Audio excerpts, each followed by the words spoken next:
we're actually designing our own extinction. Most of the things that we make and that we consume as designers, as consumers, most of those things are in the interests of this building represents the future. Even if in the future buildings out of bamboo look completely different, even if in the future we find many other materials that make sense and are so green in this way, just that's possible, that you could build a castle out of grass.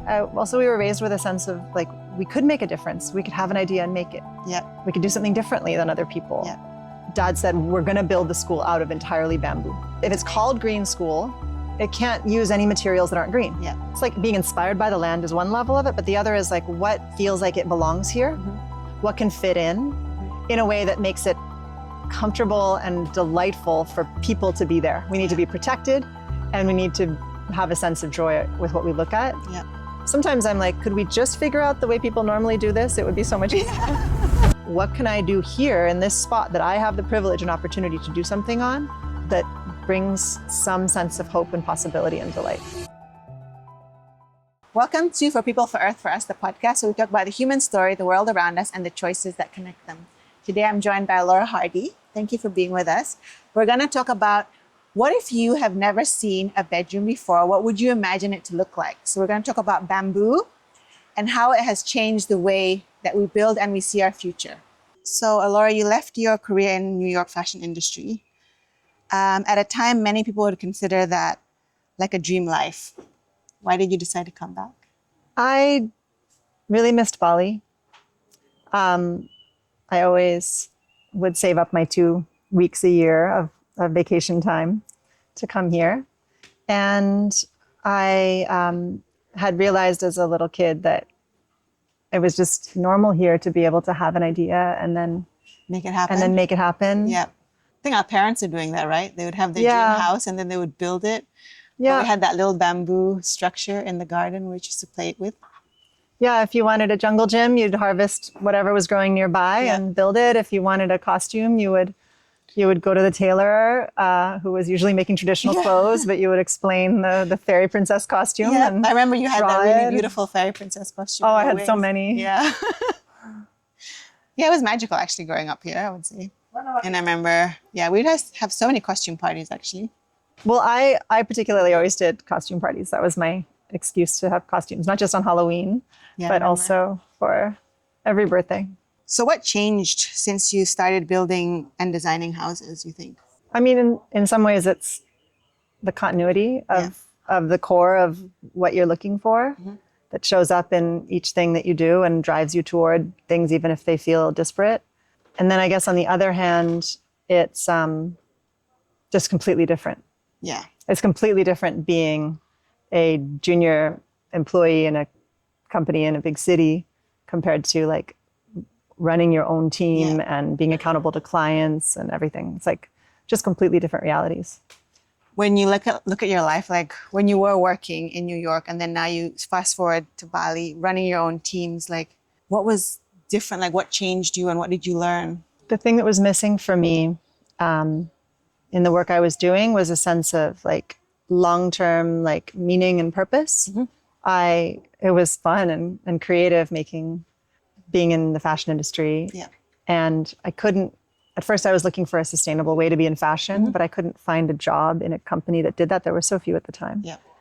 And I needed to do something that felt like from everything that I knew about the world and the trajectory of the world, that when I was old, I would look back and be proud of what I did. Yeah.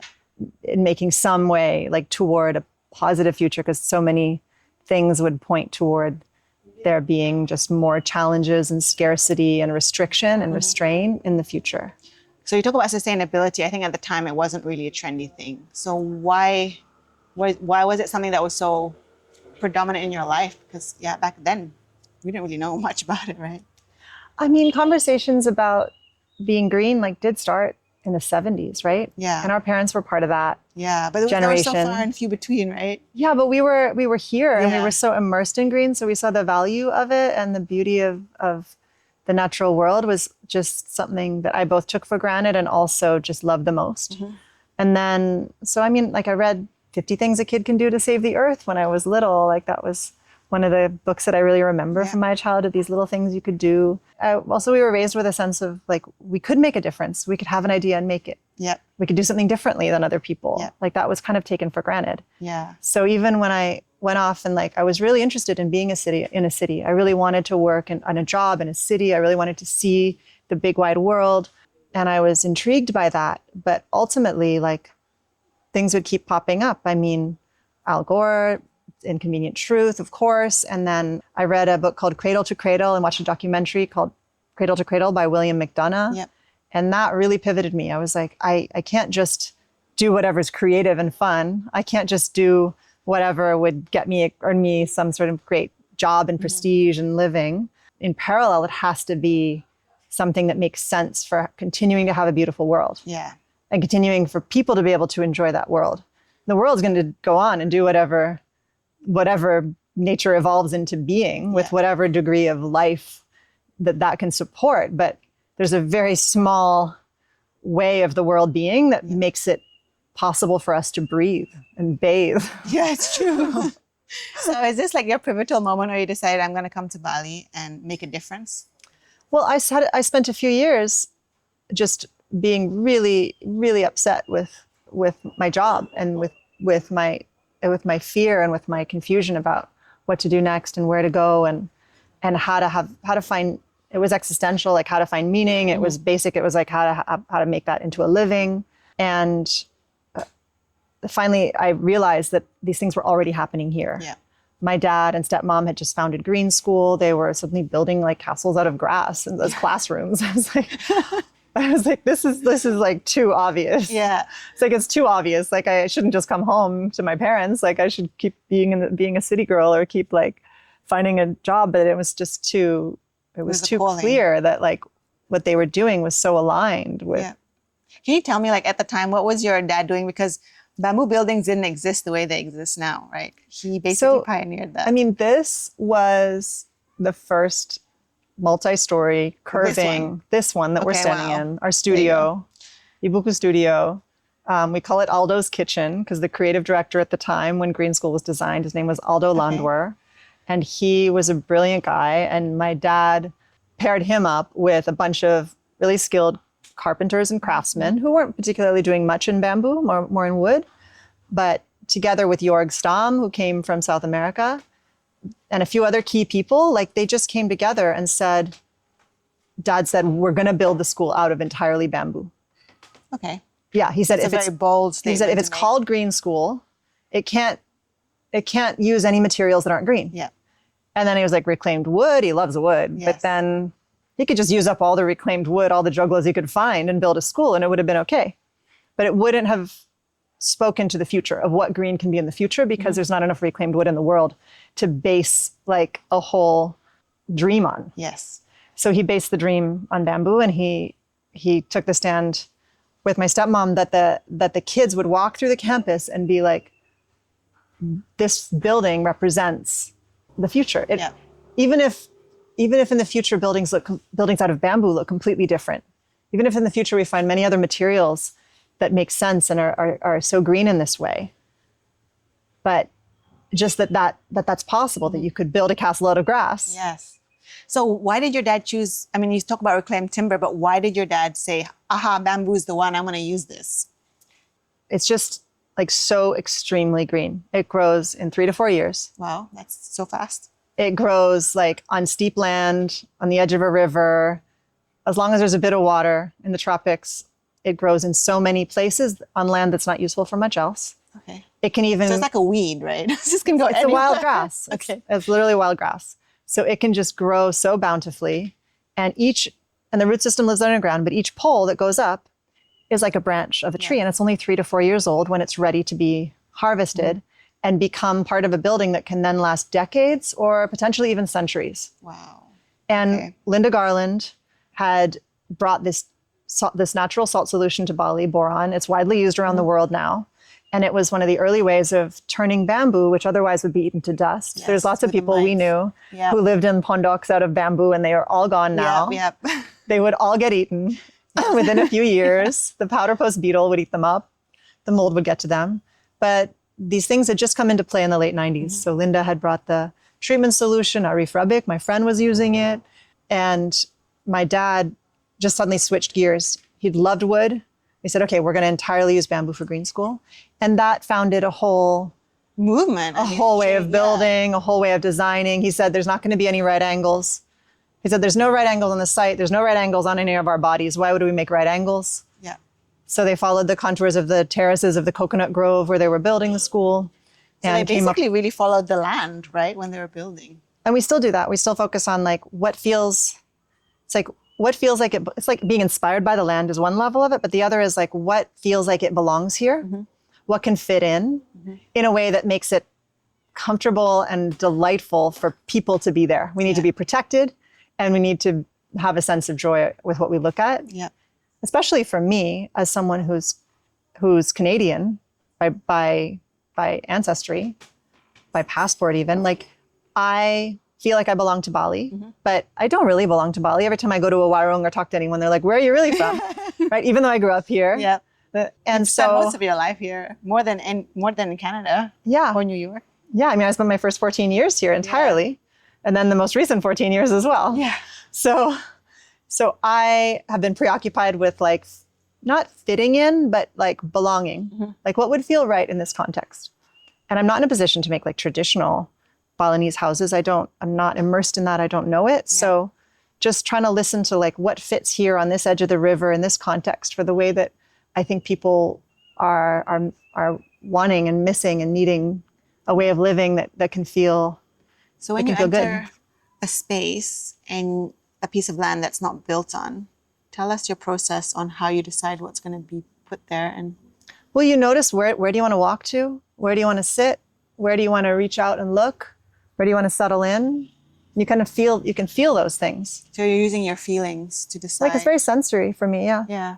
There's also a lot of logic has to come into play. You gotta be, let's put the kitchen in the back so that you can deliver stuff, or let's get the really good view for the living room, or do we want a view from the yeah. There's lots of different pieces of puzzling around logically. It's obviously important to consider the structurals, all of these things, the foundation type, the soil conditions, of course, like in any design, but the piece that we really try to listen for and give a voice to is like, what can fit? What does this land want?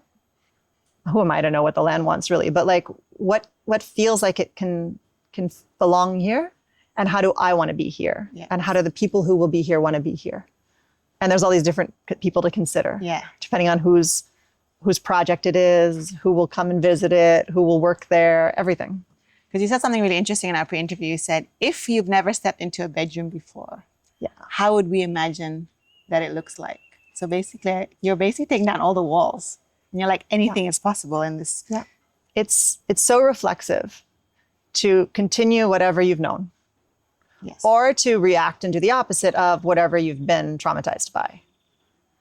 So those are facets of it. Another facet of it is culture and nostalgia and like, what is some sort of meaning or resonance for you? But I kind of try to feel for like on a basic human level, being in this kind of body, being on this kind of place, what is the layer that feels right in between? Because considering that we are so dominant on the planet, we are so fragile, and we're very versatile. So we could kind of feel pretty good in any kind of place. People have amazing, fulfilling lives in tiny little box apartments, and they make it work, right? But if you have the chance to have that connection with, especially when we have a natural landscape we're building on, like how do you not mess it up? How do you not interrupt it? And wipe the slate clean a bit and say, if I'd never been in a restaurant before, where would I want to go eat on a special occasion? If I had never slept in a room, what would be a safe and wonderful place to fall asleep and wake up? Yeah. So those questions can sometimes provoke.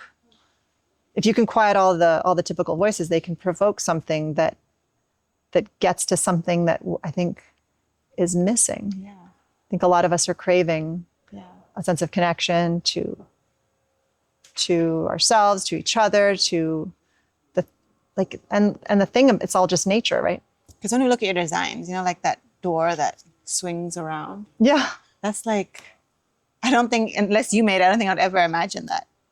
Or the leaf that looks like or the roof that looks like a leaf, like even the shapes is, and it fits, right? It fits in the environment, but then it's like when you see it, it's like, oh, this is what I would imagine it to be. But then you could never really imagine it unless you saw it.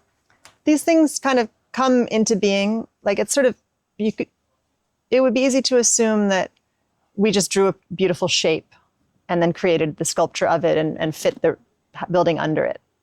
But actually it comes into being from really thinking about what do people want to do there and how do they want to feel there. Mm-hmm.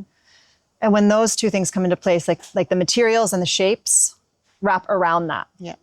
And I mean, I never want to see another leaf-shaped roof because it has been so widely it has influenced so many projects. But I remember the first time that we made one, it was really because on that spot, you wanted to look out that way and you wanted your eye to be raised up and you wanted this drape around you and a little bit protected on the sides. And it worked well with construction methods at the time, which was post and beam and leaning columns and quite a traditional way of building actually, but with all of these new systems that we'd innovated for the joints and connections to make it work with curves. Mm-hmm. And so these things came into place for that to be a great roof shape. Yeah. And now I've got to listen for what other kinds of shapes connect with our newer and more exciting like structural systems. We've got to keep playing with the bamboo to like unleash other possibilities. And also we bring in a lot more materials now. We only use bamboo as like one element in our work now. Yeah, because from the beginning when it started and then now there's like also probably a lot of change in technologies and a lot of learning curves. Like what was the most profound learning moment, or is there anything that you decided that you were going to use and then you didn't use? Gosh, every time we get comfortable, we have to reinvent something. Okay, tell me about that. I mean, we kind of can't help ourselves. Okay. Because it's, in a way, it's such a new material that it keeps like revealing new possibilities. Mm-hmm. On the other hand, like it's such a contagious thing. Like people are so quickly influenced and do it the way we do it. And then like we need to get beyond that to find something. It's not about finding something new, like being new and like the way it was in fashion. I remember that really well. Seasons to seasons. Yeah. So I don't mean like seasonal fashion. I mean like discovering like what else with all of our experience and all of our knowledge and all of the other like collaborators we can connect with, like incredible engineers or like talking in a new way to a craftsman. You figure out the way that you can express something more. It's like, I mean, it feels like the bamboo wants to like talk. Yeah. Like it wants to say, it wants to be part of the conversation in the world. It wants to bring something through. And it's not really the bamboo talking. It's actually just nature talking. Because each bamboo is different, right? The shape. Well, each pole has so much of its own personality. Yeah. So when you just look at various poles in a room, I think it's really reassuring. I think there's a huge difference between just seeing a series of columns that are all exactly the same because they were made to measure, they were made in a factory, or they were just controlled in that way. In the same way that in a beautiful wood joglo, you'll see just the natural variety of the hand-hewn thing. Yeah. The bamboo is like just its own beautiful natural form before you do anything to it. Mm-hmm. Like what we do wouldn't have been possible if bamboo itself wasn't already beautiful. Yeah. I don't think humans can invent what it has to offer. So letting it be itself is the first step. And then the next step is like slicing it up and using the other properties that reveals. Mm-hmm. So a pole has its own incredible structural integrity. Sometimes is even referenced for like engineering exercises to study how to make steel better. They'll even look at like the way that the construction and the fibers of bamboo are, right? So there's that side of it. But then the other side of it is when you slice it up, you unleash this flexible potential. And so when you make laminate, it lets the designer have more control. That's laminate right behind us. These are planks. Oh, planks. Yeah. And in the same way, when you slice things up and glue them back together, you could do it in a curved form if you want to, because it's quite flexible. It's even more flexible than wood. So it's like strong, robust, but it can also be very flexible and malleable. Yep, exactly. So there's compressive strength. You can push it this way and it's very strong. If there's a heavy weight on it, it can be very strong. And there's also tensile strength. Wow. Yeah, most buildings are working in compression, most traditional architecture, under pressure. Yeah. And most people live their lives and careers like working through pressure and gritting through, right? Yeah. And then another aspect of it is tension. Doesn't sound like a positive necessarily when we get tense. Yeah. But tension in architecture expresses that that the whole surface is working. Yeah. So if you create a curve and you create bamboo elements that work together in a curve, you can create tension in a way that's really positive for a building. And the building can have less material in it, fewer poles in it, because all of the pieces of it are working together in a way that you can kind of have analogies to like community. Like they're all different pieces. Some are thicker, thinner, stronger, weaker, but together they can create what you call a grid shell surface. Yeah. And that's like more where we're taking things. Yeah, because your buildings are, the shapes are just, well, what you would find in nature, right?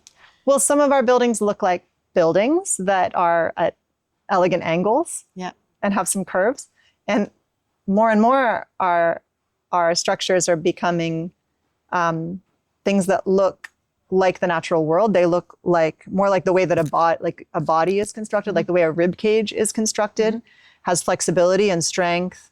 And that's like actually the way that the arc at Green School is structured is based on that. Okay. Wow. Yeah. I didn't realize that. And all of this grew out of like initially the skill of craftsmen who were doing traditional techniques. There are a few of the techniques we still use are based on like the way that you make a bale or a bade or like a tower for a cremation. Like all of these things were very useful foundation for the possibility.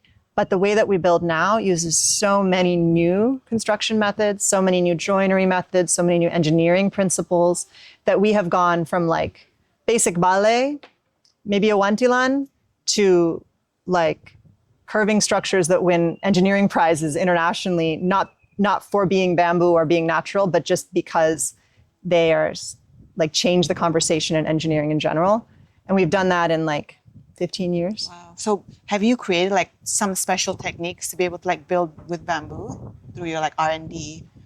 Every building has R&D elements. In every single structure, it pushes us to come up with a new and hopefully better way of addressing that particular problem. And that thing can become an amazing new thing for the next state. It'll inspire a new structure. Is there any lessons that you learned that you want to share with us? I mean, having to be flexible to that extent, like the flexibility that it takes to work with a material that is so dynamic. I mean, it's not comfortable. Why? There's fun, creative moments, but you're just constantly being bent and stretched. Like the bamboo. Yeah, not because of the bamboo or because of how hard it is to design or build, but because of the whole dynamic, because of like having, like we're not just innovating for the fun of it, right? Every project that we get the chance to innovate on is a client's trust and their funds, and we need to make it work for them. And they expect us to make something new and incredible every time. And they expect to take it to the next level, right? Yeah. And we also want to. And so we're always like a little bit outside of our comfort zone, and we're never fully in control. How do you deal with that though? Because even for me, I like with my production, like everything is so controlled and I can predict it. So being in an environment where everything's so unpredictable, how do you manage? You have to keep it within a realm of knowable, predictable, because you can't get it wrong on a building. Yeah, a structure has to be strong. Yeah. Right? But there's so many variables to balance. There's so many expectations to balance. Even like finding team members, like architects, don't necessarily go off to school thinking like, I want to work with the wild grass in the jungle. So the kind of designers that we find and the journey that they need to go on personally to like give up a bit of the control that you usually expect as a designer, the predictability and the legibility of material, because they're more regular, and also because most other materials we work with have been experimented with and developed and refined for decades or centuries, right? Yeah. When you work with a 2x4, when you work with a brick, when you work with an I-beam, these things, we know a lot about them. Yeah. The world, I don't know a lot about them, but the world knows a lot about them. I mean, we've been building with them for, I don't know, hundreds of years maybe. Yeah, so you can be assured of a lot of things. Yeah. And to ask designers and to ask clients to like, it's only because they've seen what we can do and they know the feeling they get there.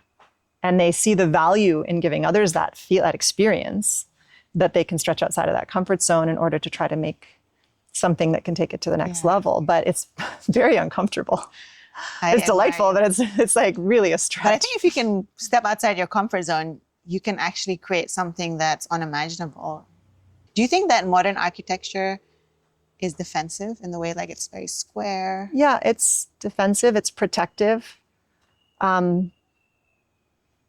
The analogy that I have is just about control. Like, to be able to seal up your window and turn on your thermostat is a reassuring thing in a world that's full of things that we can't predict and can't understand, right? Yeah. So I understand the reason why most buildings and conventional architecture and the building industry works the way it works. In the short term, in the interests of the moment, or in the interests of the attention span that we have today, we really kind of need that control.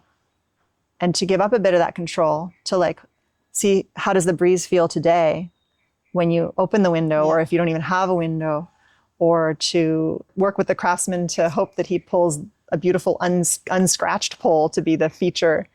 Like, these things really require us to trust more, require us to be open to a broader range of experience. But humans are the most versatile species that have gained the most control in the world. Yeah. So through our tolerance for different climates, as we've like moved out around the world, and like just in the past like 50,000 years, we have become adapted to and developed culture and developed ways of living and ways of celebrating. Like, all of these things have evolved.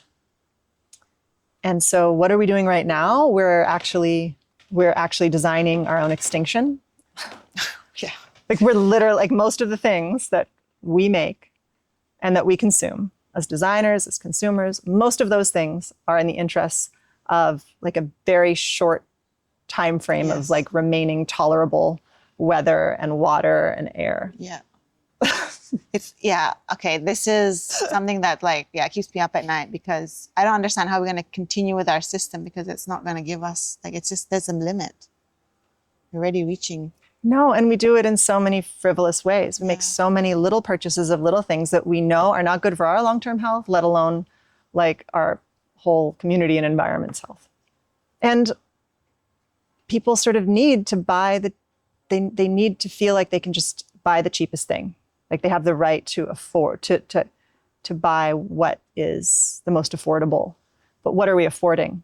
A little slice of our future. And I'm not solving this. I'm not working on public housing. Like, that would be an incredible thing.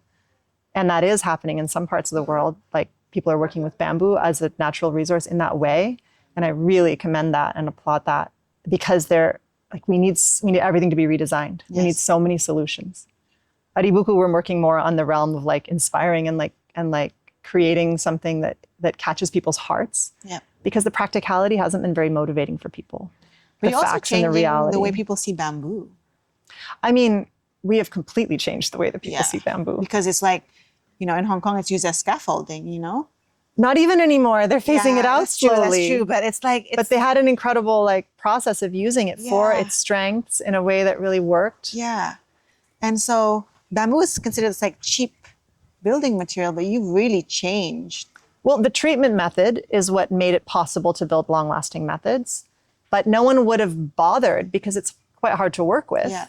And there wasn't a body of knowledge about how to work with it unless we'd made buildings that proved that, even if you don't want to live there, it's inspiring and it opens your mind to the possibility of what else is possible, right? Yeah. If you can build out of wild grass in all of these forms, what else can you build with? And how else can you build that just opens, you're just opening up the possibility. I think about there's so many, there's an analogy to walking through the door. You can open the door and walk through it, and you're basically walk into the Home Depot or the building store.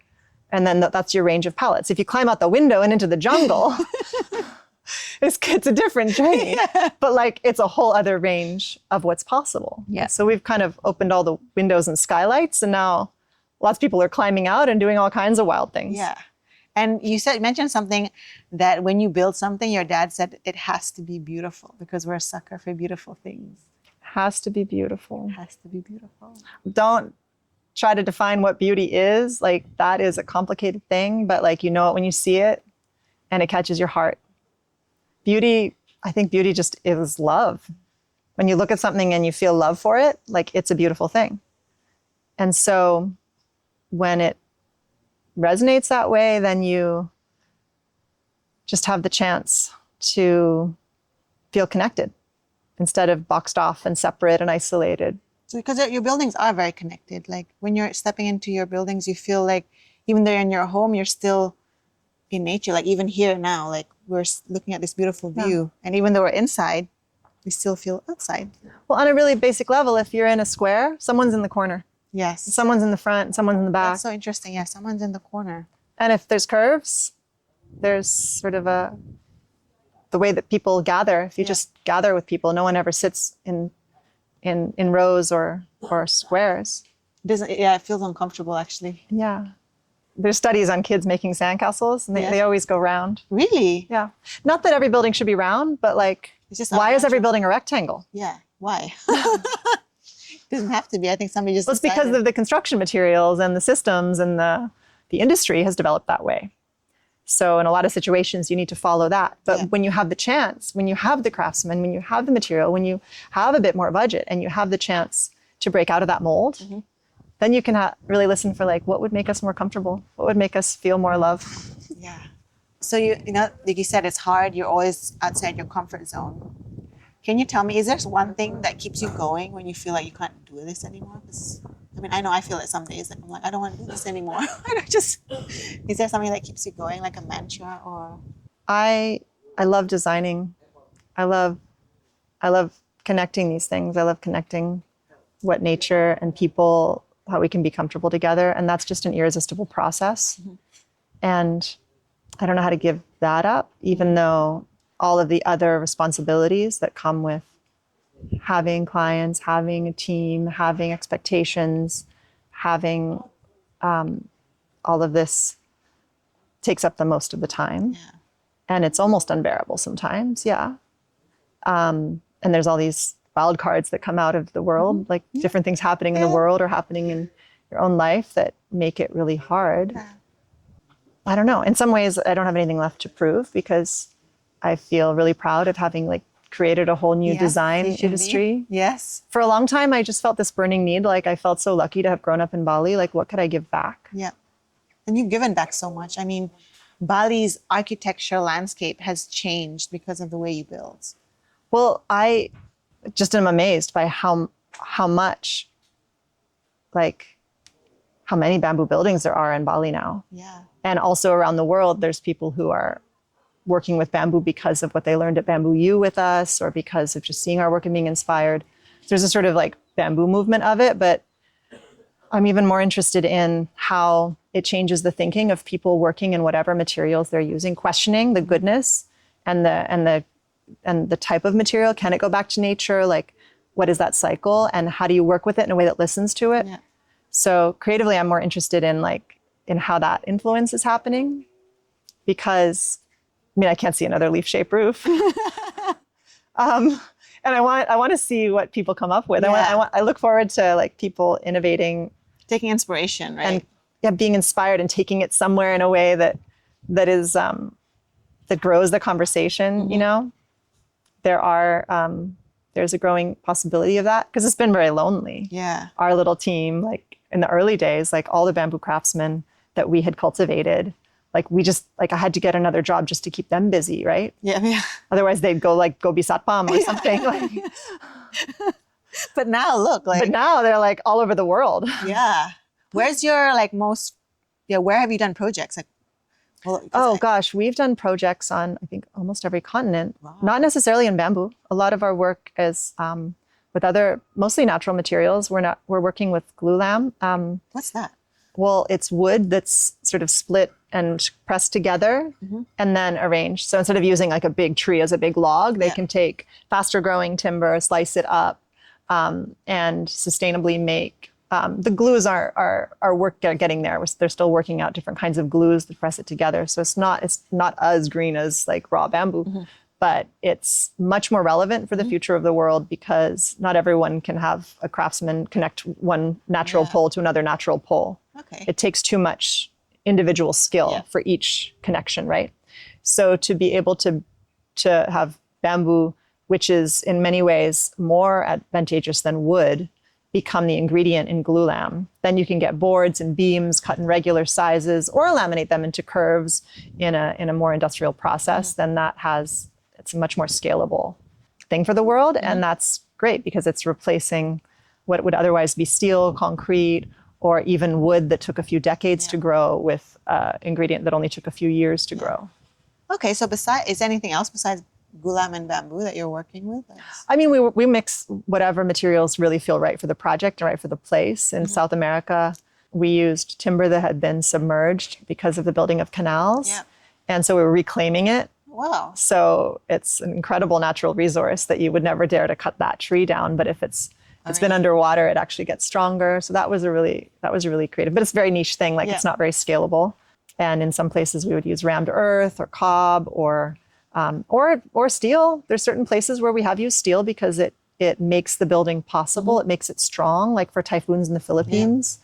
In the US and in Europe, we can't build structurally with bamboo because the building code hasn't studied it enough to be confident in it to be able to certify it. So it's just off the table. Yeah.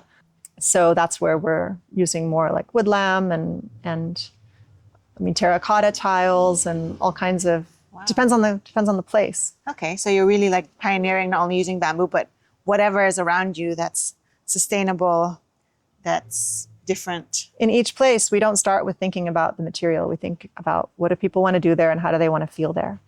And then we bring together the elements that are either local or like realistic to bring and put those together. So you really use your intuition and your feeling to create these buildings, which is quite unusual. I've never heard.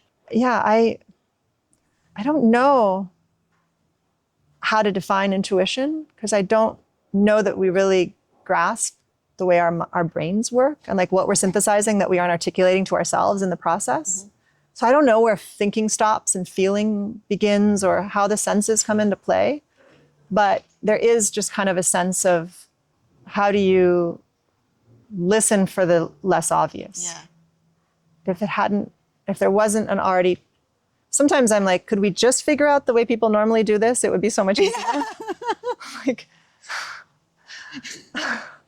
and other times I'm like, should we really do it that way? Like, in this context, should we do it that way? Or is that just the easy, obvious way? Yeah.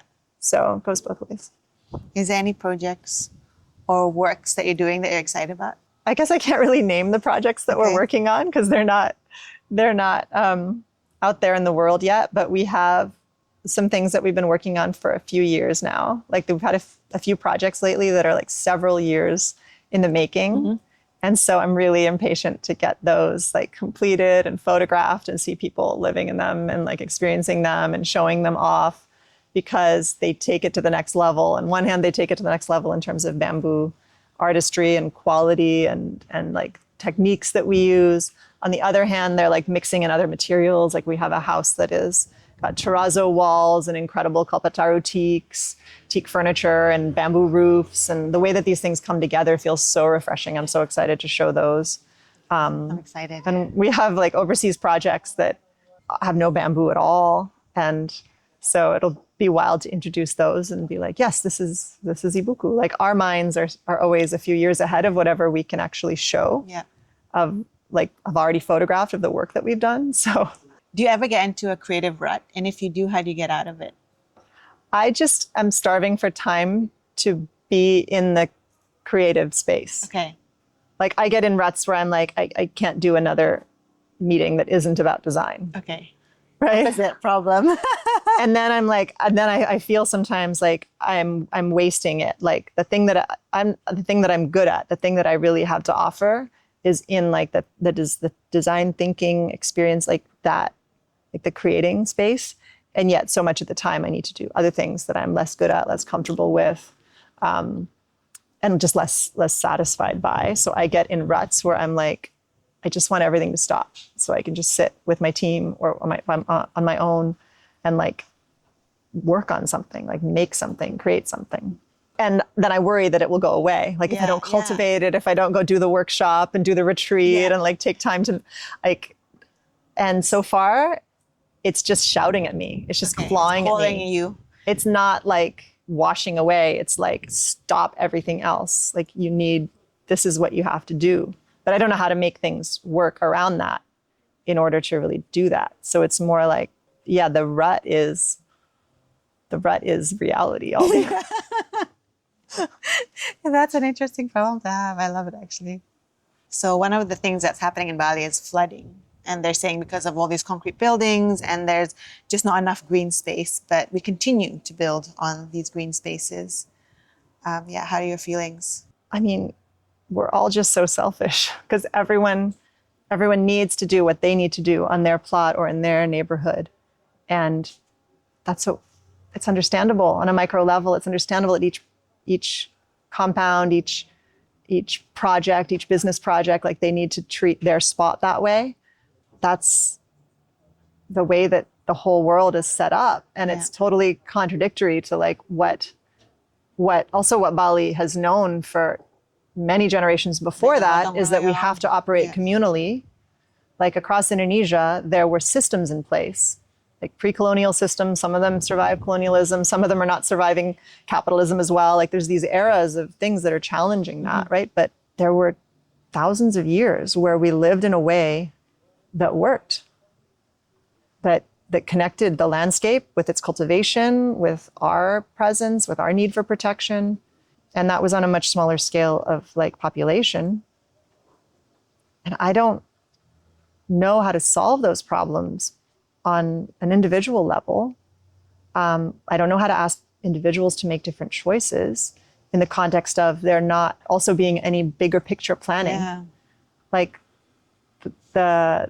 those responsible for like designing the country and designing like the provinces and keeping these things in harmony for the sake of everyone, how can they offer more like longer term protection? I don't know how to call for that. Mm-hmm.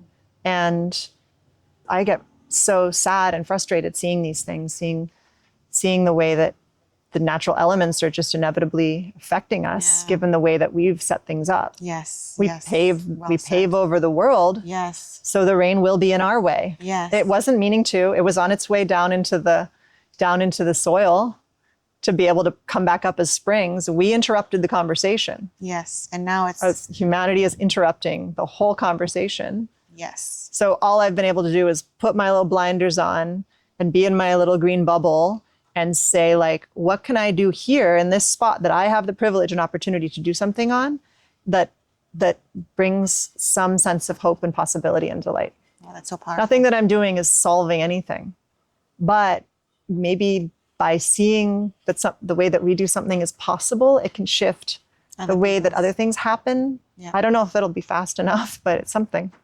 Something is better than nothing, you know. Even I say with us, we are not perfect. The way we're doing our business is not perfect, but if we can try every day to make a difference, we're actually doing something. And something is better than nothing. I mean, what would be more meaningful is to focus time and energy on building something that was really affordable, really replicable, like a solution for the world. And I just don't have those ingredients. Yeah. And that funding and that set, like, that's not what's come and shown up for me. You've already done a lot. You've changed the way we look at Well, so we've just gone in the other extreme. We've followed we've had the benefit of clients who had basically bandwidth to adventure and play. Yeah. And so through that like, make me a second home. Yeah. Like, they didn't really need a second home, but they were inspired and delighted to have one. Yeah. And they could be receptive to the like uniqueness and uncontrollability of it because it was like just a playful project. Because there have been clients who have afforded us to play without taking it too seriously, without needing it to be super practical. Mm-hmm. We've been able to really refine and like we created luxurious spaces out of a wild grass. Yeah, you did. Like every grandma in Bali who walks past our buildings is like, well, her grandma lived in a bamboo house because she couldn't afford a wooden one. Yeah. And now she's like, what are these crazy foreigners doing? Like, we've had that for years. Yeah. And now we can have tours and people can pay to come and see them, or maybe sleep in them. Like it's a luxury. It's just a total like frivolous luxury, but that's what people do. We're creative and we play. Yeah. So it's not frivolous. It has the ingredients of change. Yeah. I love that. Well, thank you for sharing. I have one last question, which was from the previous The rain podcast. is coming. It's going to mess your audio up. It's all right. This is from your brother, actually. What do you hope changes about the way humans live over the next 50 years? Big question. Yeah. The irony is that what we need to do is be less defensive so we can let nature in more and connect with it. And the irony is that everything that we're doing is creating nature to be something that is more activated and maybe like you could even call it angry in a way that makes us need to protect ourselves more from it. The extremes of the climate. Yeah. How am I going to tell people live in an open air space with no AC if it's like getting hotter and colder and all kinds of things? It's a paradox. I think what humans are realizing is that we are craving nature. Yes. We are missing it. We have shut ourselves off too much. And how does that timeline intersect with the chance to shift the way we do things to keep the climate like healthy for us? Yeah. Because we see as well in the generations, like they want to have phones that are not smartphones because it's just too distracting for them. So they're going back to like older types of phones. Yeah, there's a whole movement. And how, like trail running and all these outdoor things are becoming more of a thing because we don't want things anymore, but we want to experience. So we're putting more of our income into experiences. So there is a bit of that shift in experiences luxury versus like, I'm going to have the newest handbag. Yeah. Yeah. So it is shifting. Well, things in culture and fashion, they always swing and shift back and forth in a way, but also it's cyclical. Yeah. And if it's cyclical, then it's a spiral. And how does that spiral end up in a place that can be steady and healthy? Well, thank you so much for being on the podcast. Thank you, Ria.